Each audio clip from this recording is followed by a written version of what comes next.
नमस्कार शेतकरी बंधूंनो, माझं नाव सचिन माधवराव कासराळीकर आणि गाव आहे कासराळी आणि मोबाईल नंबर माझं 9588480391 आणि वाहन आहे व्यंकट।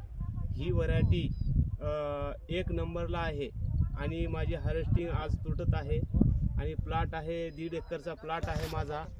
आणि एकतर माझ्या व्यंकट हा व्हरायटी खूप चांगला आहे आणि याची वेल्टिंगचा प्रॉब्लेम अजिबात नाही। व्यंकट व्हरायटीला वेल भरपूर असं तंतोतंत व्यवस्थित आहे आणि हे टरबूज वाण मी 2 वर्षापूर्वीपासून लावत आहे, तरी पण अजून बी समोर मी हे वाण व्यवस्थित मी हेच व्यंकट असं माझी आवड आहे। व्यंकटची भरपूर वजन आहे माल आणि एकतर आपल्याला म्हणलं तेवढं आपल्याला गॅरंटीने माल निघत आहे। आणि भागवत लोकमनवार सावकारकडून पुरा हे आम्ही फवारणी वगैरे त्याचंच आम्हाला मार्गदर्शन आहे भागवत सावकारचा आणि खूप अजिबात माल कुठलाच फवारणीचा ते माल व्यवस्थित आहे।